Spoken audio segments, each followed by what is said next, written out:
Hello, good morning, students.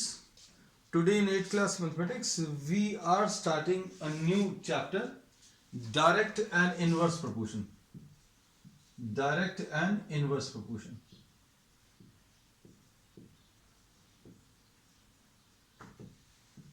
दो quantities को अभी हम लोग डायरेक्ट प्रोपोर्शन में तब बोलते हैं if on increasing one value the other also increases.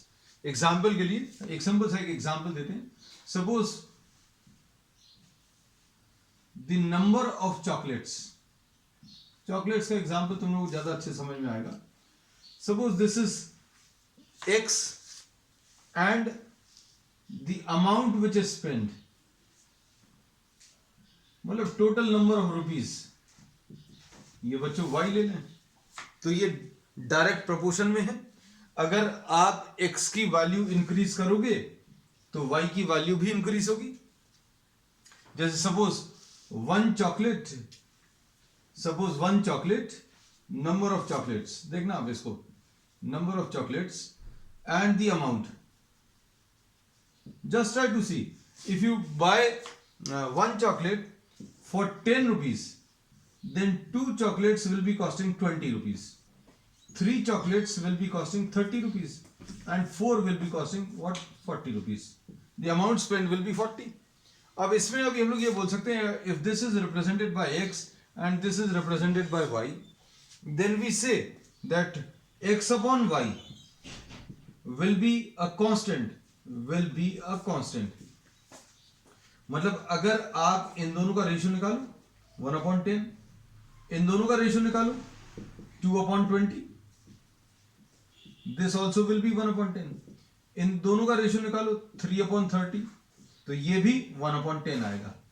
So we say that these are in direct proportion. एक और इसका एग्जांपल ले सकते हैं बच्चों.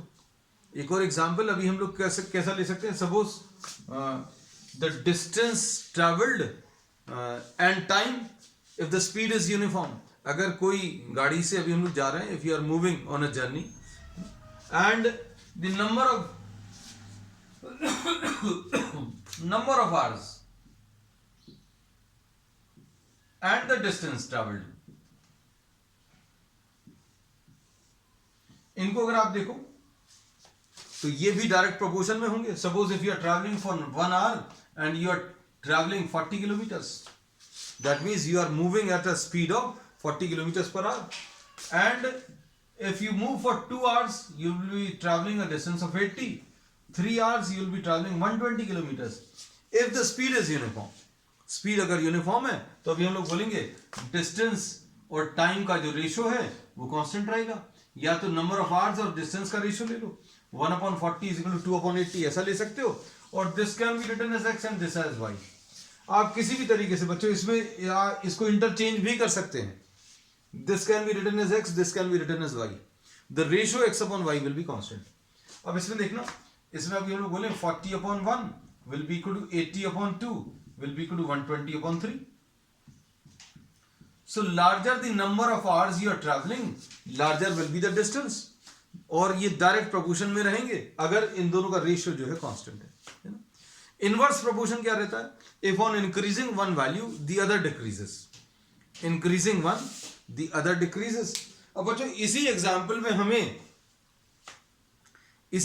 में अभी हमें आपको अगर इनवर्स प्रोपोर्शन समझाना है, just try to imagine that your parents put a restriction on the amount spent. आपको अमाउंट जो स्पेंड कर रहे हो उस पर एक रेस्ट्रिक्शन लगा दिया. क्या रेस्ट्रिक्शन लगा दिया? That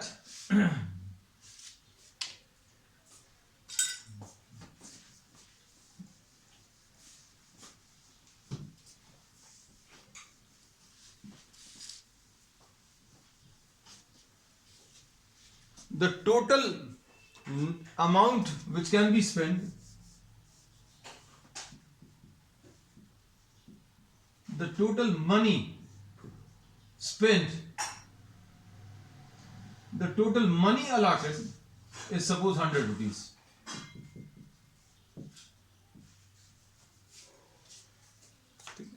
अब अच्छे से सुनना. Suppose you are trying to buy chocolates of different varieties and cost of each chocolate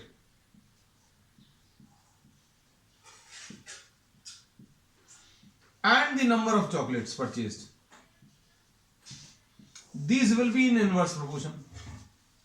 Suppose cost of each chocolate अगर आपने 10 rupees ले लिया, suppose cost of each chocolate is 10 rupees, then the number of chocolates which you can purchase is 10, because 10 into 10 will be 100 and 100 is the amount which you are having. Suppose the cost of each chocolate is 20 rupees. आप 10 rupees वाली chocolate नहीं purchase कर रहे हैं, 10 rupees वाली 10 आ रही है. Now suppose you are trying to purchase chocolates of 20 rupees each, then how many chocolates will you be able to purchase? 5 rupees. तो ये बच्चों ये जो नंबर है ये इनवर्स प्रोपोर्शन में, increasing one will decrease the other. Suppose 25, अगर आपने ये 25 ले लिया कॉस्ट ऑफ ईच चॉकलेट तो ये 4 आ जाएगा. क्यों? क्योंकि इन दोनों का प्रोडक्ट 100 आना. सपोज अब आपने इसको 50 ले लिया तो 2 आएगा. सपोज ये 100 ले लिया तो ये 100 रुपीज वाली एक ही चॉकलेट आएगी. So if you are increasing the number of chocolates, अगर आपने नंबर ऑफ चॉकलेट्स वन पर एक ही परचेज करनी तो 100 रुपीज वाली, और अगर आप 2 चॉकलेट्स परचेज करेंगे तो cost of each chocolate will be 2, sorry the cost of each chocolate will be 50 rupees. अब इसमें ये इनवर्स प्रोपोर्शन में कैसे है कि जैसे जैसे आप कॉस्ट बढ़ा रहे हैं नंबर जो है वो डिक्रीज होता जा रहा है. कॉस्ट आपने 10 की जगह 20 वाला ले लिया तो नंबर ऑफ चॉकलेट्स कम हो गए. कॉस्ट आपने और इंक्रीज कर दिया तो क्या होगा, नंबर ऑफ चॉकलेट्स और कम हो गए. अब डिस्टेंस वाले एग्जांपल में देखो इनवर्स प्रोपोर्शन, ये इनवर्स प्रोपोर्शन है, increasing one decreases the other. तो अगर आपने इसको x बोला इसको y बोला तो अब हम लोग बोलेंगे x into y will be constant. मतलब 10 into 10 100, 20 into 5 100, 25 into 4 100 and so on. अब इस वाले एग्जांपल में देखो, suppose someone has to travel 200 kilometres. एक चीज फिक्स कर रहे हैं अभी हम लोग, जैसे यहां पर अमाउंट स्पेंड फिक्स कर दिया था, यहां पर अब डिस्टेंस फिक्स कर दिया. स्पीड बढ़ाएंगे, if you are increasing the speed then what will happen to the time. Speed increase करने पर टाइम डिक्रीज होगा, है ना. तो ये इनवर्स प्रोपोर्शन का एग्जांपल है किसमें, स्पीड डिस्टेंस टाइम में, है ना. तो हम लोग इनवर्स प्रोपोर्शन को बहुत डिटेल में अब आगे की एक्सरसाइज में डिस्कस करेंगे. आज अभी हम लोग जो एक्सरसाइज ले रहे हैं that is based on direct proportion.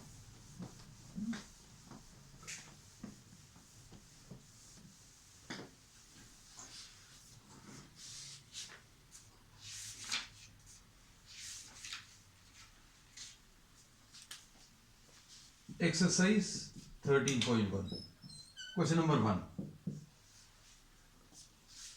Following are the car parking charges near a railway station.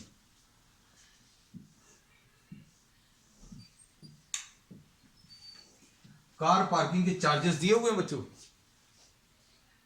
4 hours, number of hours and charges. 4 hours में 60 और उसके बाद बच्चों अभी हमने ऐसे में लिख दिया है 8 hours में दिस इज 100. तो ये बच्चों प्रोपोर्शनल तो वैसे ही नहीं दिख रहा. डायरेक्ट प्रोपोर्शन कैसे नहीं दिख रहा कि अगर आपने नंबर ऑफ आवर्स को डबल कर दिया तो ये डबल नहीं हुआ, है ना. सो this is not in direct proportion. पता चल गया हमें, लिखते ही साथ पता चल गया. 12 अगर है तो ये कितना आ जाएगा 140, और तीसरा कितना है 24 है तो 180. तो इसमें देखो सपोज इसको x बोला इसको y बोला नंबर ऑफ आवर्स को, तो x1 upon y1 will B 4 upon 60. इसको x1 इसको y1 बोल दिया तो ये कितना आ गया 1 अपॉन 15.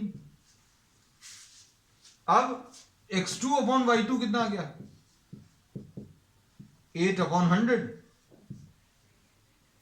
4 2s are 25 are. तो x1 upon y1 is not equal to x2 upon y2. Equal नहीं आ रहा. So these are not in direct proportion. तीसरा वाला भी चेक कर लो. x3 upon y3, 12 upon 140, तो ये 3 upon 35, तो x3 upon y3 will be 3 upon 35. So this is not equal to x3 upon y3. फिर x4 upon y4 निकाल लो, तो ये कितना आ जाएगा 24 upon 180, 4 6 are 4 45 are, है ना, 3 2s are, ठीक, तो 2 upon 15, तो बच्चों ये not equal to x4 upon y4. So these are not in direct proportion.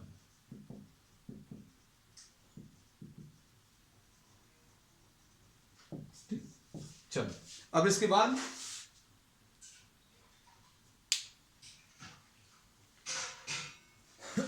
Question number 2.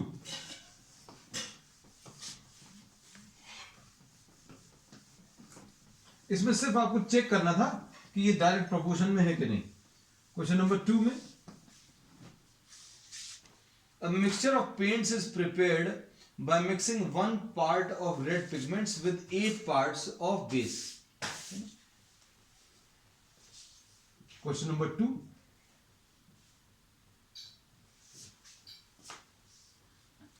Parts of red pigment, red colour बनाने के लिए, रेड कलर का पेंट बनाने के लिए आप रेड कलर ऐड करते हो टू सम कॉमन मटेरियल, है ना. पेंट्स ऐसे ही प्रिपेयर करते हैं, एक कॉमन मटेरियल है और उसमें कुछ पिगमेंट मतलब कलरिंग मटेरियल ऐड करते हो, that is called the pigment, है ना. तो अब हम लोगों ने बोला कि पार्ट्स ऑफ द बेस जिसमें आप इस कलर को मिक्स करते हो उसको बेस बोलते हैं. पार्ट्स ऑफ द बेस ये दिया हुआ है. अब 1 part is added to 8 parts. अगर आपको ये 16 parts है तो आपको ये 2 लेना पड़ेगा, है ना. अब इसमें आगे क्या दिया है,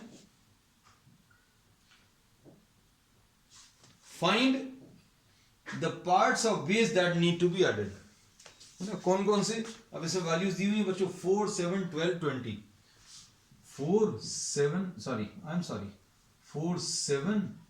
12 and 20.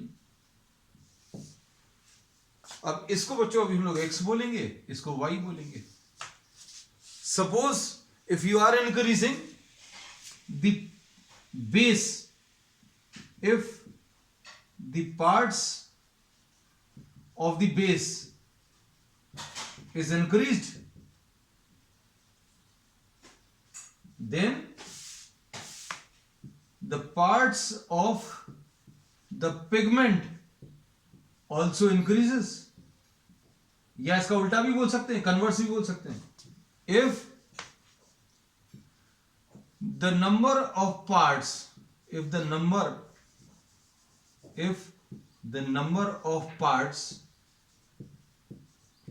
of the pigment is increased, भाई अगर आपने कलर बढ़ा दिया तो बेस, क्योंकि आप पेंट कैसे प्रिपेयर करते हो, कलर मिलाते हो किसमें, बेस में.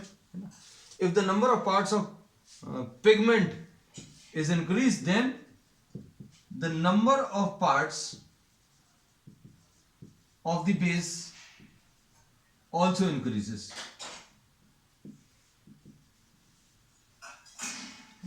तो अब हम लोग इसमें क्या करेंगे बच्चों, इसको x1 लिख लिया, इसको y1 लिख लिया, इसको x2 लिख लिया, इसको y2 ये निकाल लेंगे, और इसको x3, इसको y3, इसको x4, and this is written as y4, this is x5 and this is y5, है ना. तो y2 y3 y4 y5 निकाल लेंगे, है ना. तो ये चीज, ये लाइन आपको लिखनी पड़ेगी कि किसी एक को इंक्रीज करने पर दूसरा भी इंक्रीज हो रहा है.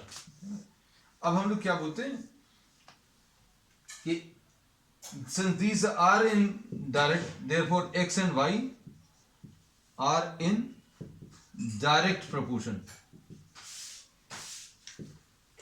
तो अब हम लोग क्या बोलेंगे, x1 upon y1 will be equal to x2 upon y2 will be equal to x3 upon y3 is equal to x4 upon y4 is equal to x5 upon y5। अब क्या लिख सकते हैं बच्चों,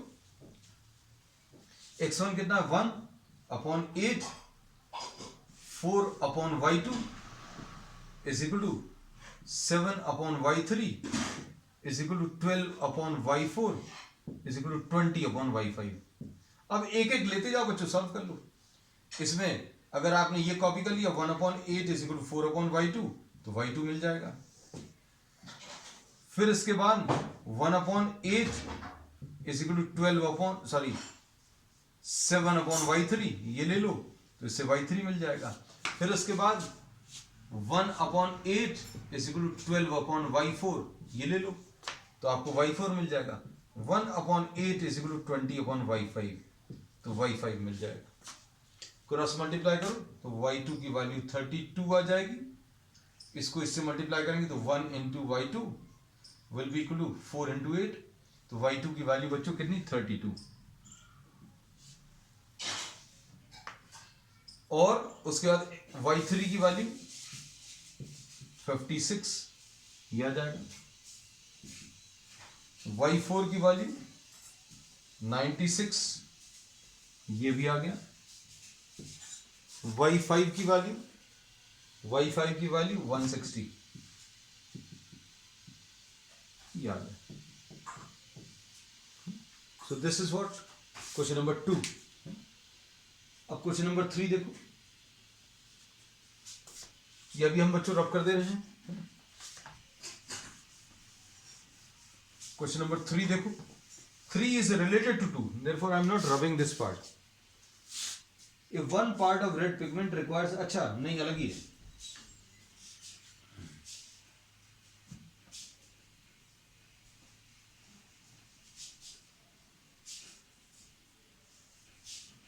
क्वेश्चन नंबर 3, अब इसमें इन्होंने बोला if one part of red pigment requires 75 ml of base, base जो है 75 मिलीलीटर चाहिए वन पार्ट के लिए। अब 1800 ml ऑफ बेस बच्चों दिया हुआ है और पिगमेंट निकालना है तो इसको x1 लिखा, इसको y1 लिखा, x2 पिगमेंट निकालना है और ये बेस दिया हुआ। क्वेश्चन को पढ़कर देख लेना और इसमें ये चीज जरूर लिखेंगे कि on increasing the amount of pigment, the base quantity also increases, or if you are increasing the base then the pigment required also increases, therefore these are in direct proportion। ये लाइन बच्चों एक लिखनी पड़ेगी solution में। तो हम लोग इसको कैसा लिखेंगे, x1 upon y1 is equal to x2 upon y2 लिख लेंगे। x1 1 है, ये 75 है, x2 निकालना है, ये 1800 है। तो बच्चों इसको सॉल्व कर लो। सॉल्व करने पर क्या मिलेगा, सॉल्व करने पर how much part is required, x2 will be equal to 1800 divided by 75 तो 15 5s are 15 1s are 2s are 120, 5 2s are 10, 24 parts. So we say that pigment 24 parts is required. So this is question number 3. अब question number 4 देख लो बच्चों। अब इसको रब कर दे रहे हैं।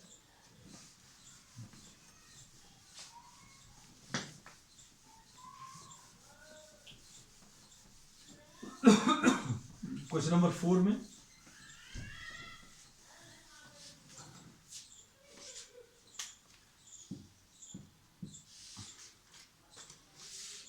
a machine in a soft drink factory fills 840 bottles in 6 hours.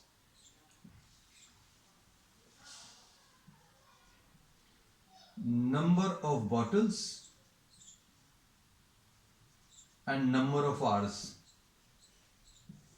क्या बोल सकते हैं बच्चों, कोई मशीन पर अगर अभी हम लोग काम कर रहे हैं, मशीन से बॉटल्स को फिल कर रहे हैं, if you are able to fill some number of bottles in 1 hour, then what will happen? Hours को बढ़ाने पर, if you are working, if the machine is working for more number of hours, will the number of bottles increase or decrease? 1 hour में suppose 10 bottles fill कर रहे हैं तो 2 hours में 20 हो जाएगा. So on increasing one, the other also increases. ये suppose x है, y है. अब क्या दिया हुआ? 6 hours 840 bottles और 5 hours में कितनी बॉटल्स फिल करना है ये बताना है. तो इसको x1, इसको y1, इसको x2 और y2 आपको निकालना है. How many number of bottles will be filled. तो ये आपको लिखना पड़ेगा दैट नंबर ऑफ बॉटल्स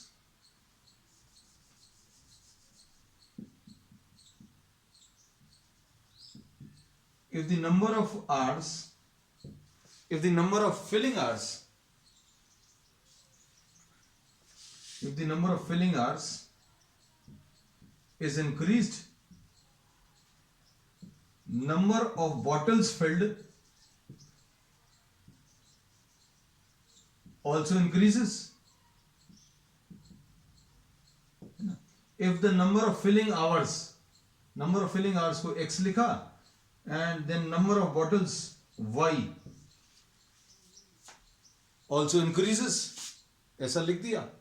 अब इसके बाद therefore x and y are in direct proportion. ये जरूर लिखना बच्चों. अब क्या लिखेंगे? x1 upon y1 is equal to x2 upon y2. मतलब 6 upon 840 is equal to 5 upon y2. 6 1s are 6. तो y2 की वैल्यू 5 into 140 700 ऐसा कुछ आ जाएगा. नेक्स्ट, इसके बाद ये क्वेश्चन नंबर 4 है. Question number 5.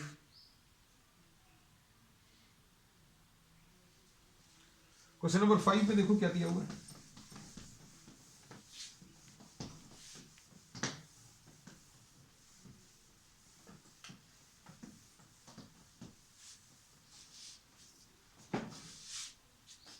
A photograph of a bacteria enlarged 50,000 times attains a length of 5 centimeter.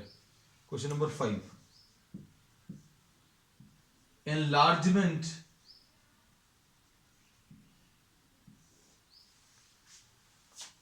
कितना? 50,000 times. तो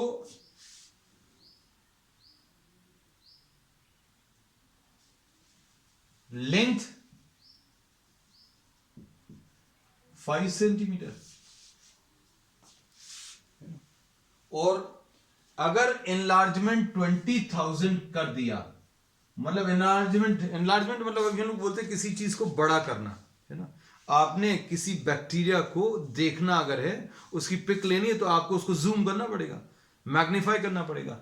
तो ये जूम इन करना या मैग्नीफाई करना उसको एनलार्जमेंट बोलते हैं. आपने 20,000 टाइम्स मैग्नीफाई किया तो उसकी लेंथ कितनी दिख रही है? 5 सेंटीमीटर, है ना. अब इसमें अगर ये सिर्फ 20,000 टाइम्स मैग्नीफाई किया होता तो ये कितना आता है, ये निकालना है. तो सपोज एनलार्जमेंट को अभी हम लोग x बोल रहे हैं और इसको y बोल रहे हैं, तो ये x1 आ जाएगा बच्चों और ये y1 आ जाएगा, ये x2 आ जाएगा और ये y2. तो ये y2 निकालना है. ठीक है, तो कैसे निकालेंगे भाई? जितना ज्यादा एनलार्ज करोगे उतनी बड़ी पिक आएगी, और अगर आपने एनलार्जमेंट थोड़ा सा कम किया तो ये भी कम आएगा. Since the enlargement is reduced from 50,000 to 20,000, तो क्या होगा? ये जो पिक का साइज है वो भी डिक्रीज होना चाहिए. देखो कैसा होगा. अब इसको कैसा लिखेंगे? x1 upon y1 will be equal to x2 upon y2. मतलब 50,000 divided by 5 will be equal to 20,000 divided by y2. तो y2 निकाल लो बच्चों. y2 कैसे मिलेगा? y2 into 50,000 will be equal to 5 into 20,000. तो कितना आ जाएगा, y2 will be equal to 5 into 20,000 divided by 50,000, है ना। तो ये कैंसिल होगा बच्चों, ये कैंसिल होगा, ये 5 और 5 कैंसिल होगा, तो ये 2 सेंटीमीटर। तो बच्चों ये जो पिक मिलेगी इस बैक्टीरिया की कितनी, 2 सेंटीमीटर लार्ज मिलेगी। अब इसमें अच्छे से सुनना, what is the actual length of the bacteria. अब इसमें the pic is enlarged 50,000 times, है ना। मतलब एक्चुअल साइज अगर x है, एक्चुअल साइज अगर x है, तो क्या होगा, एनलार्ज साइज कितना आ जाएगा, x इंटू 50,000। अगर एक्चुअल साइज बच्चों उसका x है तो क्या आ जाएगा, एनलार्ज साइज। मान लीजिए अभी हमने बोला कोई चीज इतनी बड़ी है, उसको 100 टाइम्स कर दो तो उसका साइज कैसे मिलेगा, इसका साइज इंटू 100 से मल्टीप्लाई कर दो। तो एक्चुअल साइज इसका x है और इसको कितने टाइम्स मैग्नीफाई कर दिया, 50,000 टाइम्स। तो एनलार्ज साइज एक्चुअल में प्रॉब्लम में आपको दिया हुआ है कितना, 5 सेंटीमीटर। तो ये वाला पार्ट अभी हम रब कर दे रहे हैं क्योंकि ये तो अभी अपन लोग कॉपी कर चुके हैं, ये 2 सेंटीमीटर। अब हम लोग एक्चुअल साइज निकालने की कोशिश कर रहे हैं। तो x कितना आ जाएगा, x will be 5 divided by 50,000 यानी 10,000, यानी x will be equal to what, 10 to the power -4। और जो भी ये यूनिट्स दी हुई हैं सेंटीमीटर, तो ये सेंटीमीटर में आएगा। So this is the actual size of the bacteria. ये थोड़ा सा लॉजिकली निकालना पड़ा, मतलब y1 अपॉन x1 और y2 upon x2 actual size दे रहा है किसका, बैक्टीरिया का। y upon x gives you what, the actual size of the bacteria.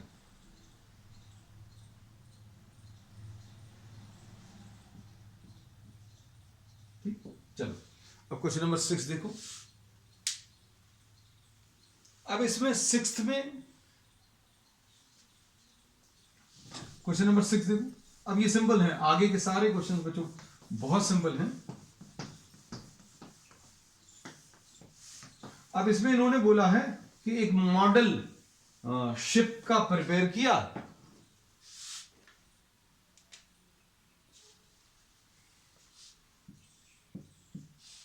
Question number 6।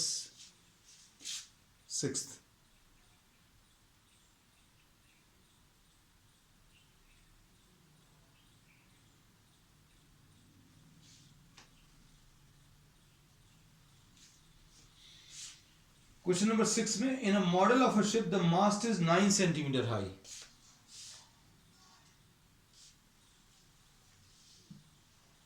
Model and actual ship.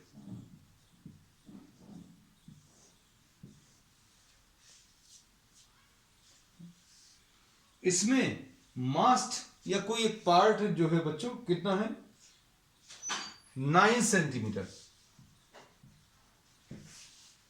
अभी हम लोग क्या करते हैं, मॉडल अगर प्रिपेयर करते हैं तो छोटे साइज का प्रिपेयर करते हैं, we generally prepare a smaller size. कई जगह साइज को बड़ा करने की जरूरत रहती है। शिप का मॉडल अगर आप प्रिपेयर कर रहे हो तो हर एक कंपोनेंट को आप प्रोपोर्शनली डिक्रीज करते हो, है ना। तो मॉडल में 9 सेंटीमीटर का मास्ट है, वो जो ऊपर लगा रहता है, और एक्चुअल शिप में ये 12 मीटर्स हाई है, 12 मीटर्स इसका साइज है। अब इसके बाद इन्होंने क्या बोला, if the length of the ship is 28 metre, ये मास्ट किसका, मॉडल का। अब length of the actual ship, actual length of the ship बच्चों कितनी है, ये 28 मीटर्स।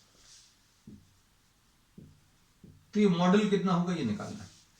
अब आप सोच कर देखना, किसी शिप का मॉडल अगर आप प्रिपेयर कर रहे हो और उसका एक कंपोनेंट 9 सेंटीमीटर का है, उसकी का एक्चुअल साइज जो है उस कंपोनेंट का 12 मीटर से, मतलब अभी हम लोग कितना साइज रिड्यूस कर रहे हैं वो पता चल गया। कैसे पता चल गया? इसको आप x ले लो, इसको y ले लो। मतलब अगर कोई मॉडल में कोई कंपोनेंट 9 सेंटीमीटर का है तो एक्चुअल साइज 12 मीटर है, और अगर ये 18 सेंटीमीटर होता तो एक्चुअल लेंथ 24 होती। तो अब हम लोग क्या बोलेंगे बच्चों इसमें? x1 upon y1 will be equal to x2 upon y2। अगर कोई कंपोनेंट 9 सेंटीमीटर का मॉडल में है तो एक्चुअली वो 12 मीटर्स का है एक्चुअल शिप में, और अगर मॉडल में वो 18 सेंटीमीटर का होगा, कोई और कंपोनेंट, कोई दूसरा कंपोनेंट 18 सेंटीमीटर का, तो एक्चुअल में वो कितने का होगा? एक्चुअल शिप में वो 24 मीटर्स का हो जाएगा, है ना बच्चों? री लॉग इन कर लेना if in case the meeting ends. अब इसमें देखो, अभी हम लोग क्या करेंगे, इसको x1 बोल दिया, इसको y1 बोल दिया, ये x2 निकालना है, y2 दिया हुआ है। तो अब x1 9 है, y1 12 है, x2 कैलकुलेट करना है, y2 28 है। तो x2 की वैल्यू कितनी आ जाएगी? 10 you can calculate, 3 3s are 3 4s are और 4 7s are। तो x2 की वैल्यू बच्चों कितनी? 7 सेंटीमीटर आ जाएगी। चलो नेक्स्ट, इसके बाद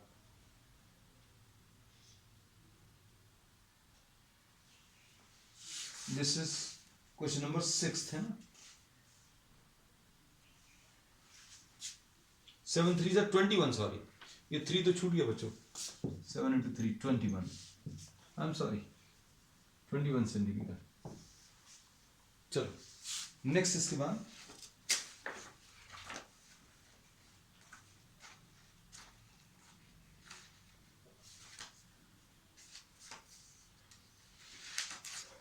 question number 7। Suppose 2 kg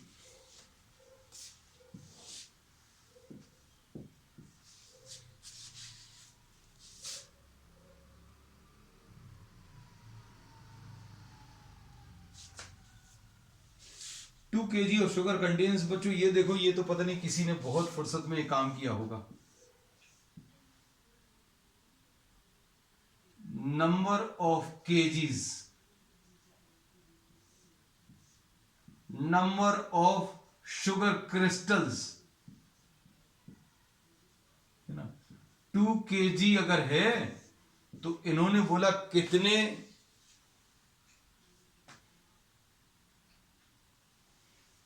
number of crystals हैं? 9 into 10 to the power of 6। और इसके बाद क्या है? 5 kg शुगर है अगर, तो कितने नंबर ऑफ क्रिस्टल्स होंगे ये निकालना है ना। तो अब आप इसको x लिख लो, इसको y लिख लो, इसको x1, ये y1, ये बच्चों x2 आ जाएगा, ये y2 निकालना है ना। 1 kg में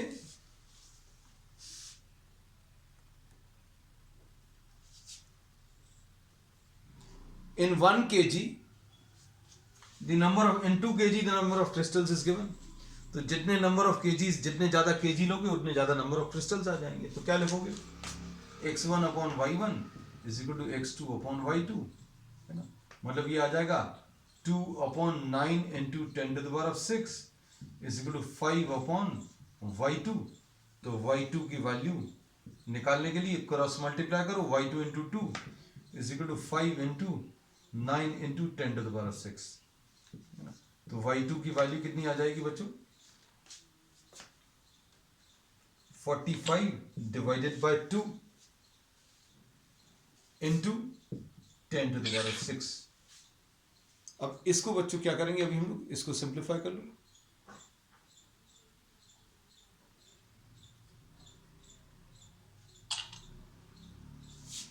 तो ये सॉल्व करने पर कितना आ रहा है? इसको सॉल्व करने पर यू गेट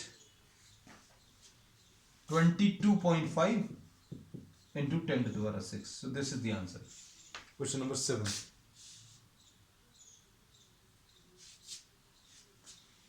ठीक है, अब 7th के बाद 8. Rashmi has a road map with a scale of 1 centimeter representing 18 kilometers. Maps में बच्चों क्या करते हैं, जो ग्राउंड का डिस्टेंस है उसको आप बहुत छोटे स्केल पर रिप्रेजेंट करते हो, है ना. जैसे आपने देखा होगा इंडिया का साइज बहुत बड़ा है, या किसी भी कंट्री का मैप अगर आप देखो, the size of the country is very large but it is represented on a very small piece of paper. तो अब इसमें इन्होंने बोला है क्वेश्चन नंबर 8 में, road map with a scale of 1 centimeter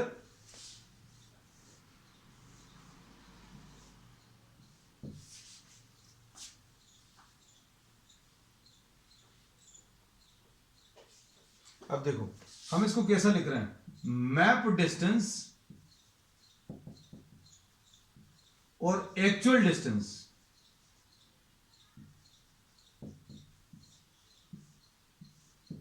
map distance 1 centimeter. Rashmi has a road map with a scale of 1 centimeter representing 18. 1 centimeter represented by 18 kilometers. आपने ground का जो डिस्टेंस है, एक्चुअल डिस्टेंस 18 किलोमीटर्स, उसको map पर 1 centimetre से mark किया. अब इन्होंने क्या बोला, what would be her distance covered in the map for a road distance of 72 kilometres. Actual distance 72 है, तो ये कितना आएगा ये बताना है. अब आप इसको x ले लो, इसको y ले लो, इसको x1, इसको y1, इसको x2, इसको y2. तो क्या बोलेंगे, x1 upon y1 is equal to x2 upon y2. तो ये आ जाएगा x1 की वैल्यू कितनी है बच्चों, 1 है, y1 18 है, x2 निकालना है और y2 72 है ना. तो ये 18, अच्छा इसको क्रॉस मल्टीप्लाई कर लो, 1 into 72 is equal to x2 into 18. तो x2 will be equal to 72 divided by 18. तो ये बच्चों कितना 4 सेंटीमीटर आ जाएगा. So this is the answer. इसमें सभी में आपको लिखना पड़ेगा कि डायरेक्ट प्रोपोर्शन, कि एक्चुअल डिस्टेंस अगर आप बढ़ाओगे तो रोड का, सॉरी एक्चुअल डिस्टेंस अगर आप बढ़ाओगे तो मैप का जो साइज है, मैप का जो डिस्टेंस है वो बढ़ता जाएगा.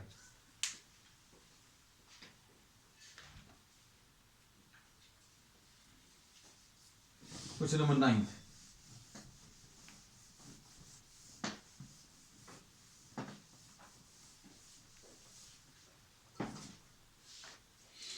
A 5 meter 60 centimeter vertical pole. Question number 9.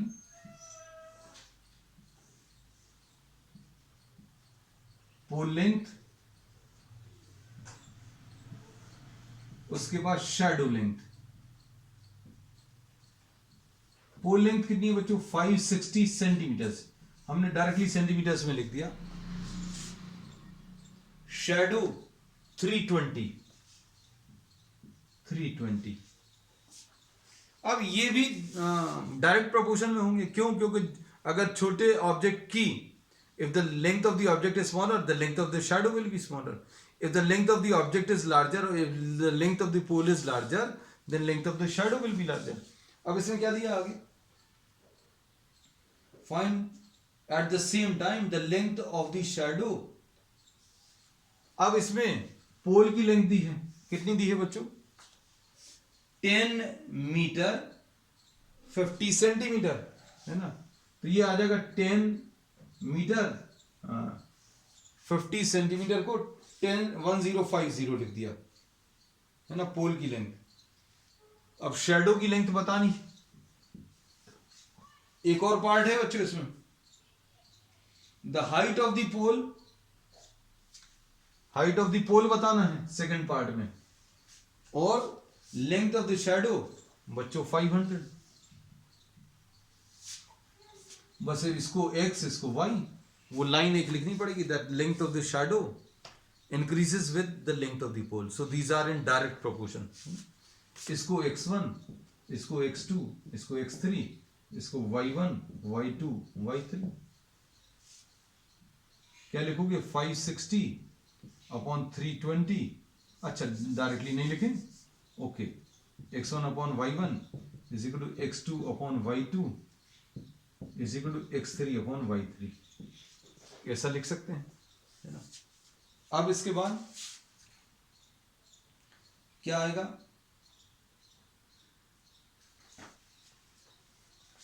560 divided by 320 is equal to 1050 divided by y2 is equal to x3 divided by 500। ऐसा लिख लिया। अब क्या करोगे? 560 upon 320 is equal to 1050 upon y2, 0 0 cancel, 8 4 और 8 7 56। अब इसमें 7y2 is equal to 4 into 1050 या y2 is equal to 4 into 1050 divided by 7। 7 1 7, ये 600 सेंटीमीटर, यानी ये आ जाएगा 6 मीटर। इसका आंसर 6 मीटर बोल सकते हैं। और उसके बाद बचा हुआ पार्ट, ये कितना आएगा? ये कैसे निकालेंगे? 560 अपॉन 320, इसको और इसको ले लो, is equal to x3 upon 500। इसमें ये 0 और 0 कैंसिल, 8 7 8 4 x3 कितना आ जाएगा? 7 इंटू 500। इसको इधर ले जा रहे बस, डिवाइडेड बाय 4। 4 1 4, तो कितना आ जाएगा? 7 5 35, 3 7 2 14 and 3 17 1, 875 सेंटीमीटर, यानी 8.75 मीटर्स, ऐसा कुछ आ जाएगा।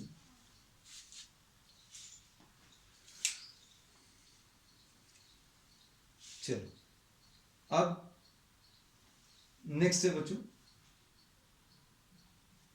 स्पीड वाला आ गया, है ना। यूनिफॉर्म स्पीड से अगर चल रहा है तो डिस्टेंस और टाइम डायरेक्ट प्रोपोर्शन में होंगे। इसका मतलब क्या है? जितना ज्यादा टाइम लगेगा, जितना ज्यादा टाइम ट्रैवल करेगा, उतना ज्यादा डिस्टेंस आएगा। Question number 10,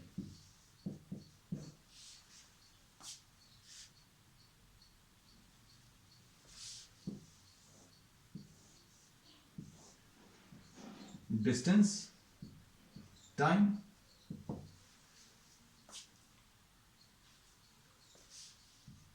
$14 kilometres 25 minutes. उसके बाद 5 आवर्स,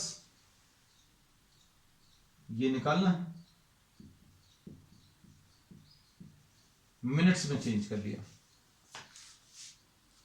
तो ये बच्चों क्या है? x1, ये y1, ये x2 और ये y2। डायरेक्ट प्रोपोर्शन है, ये लिखना पड़ेगा।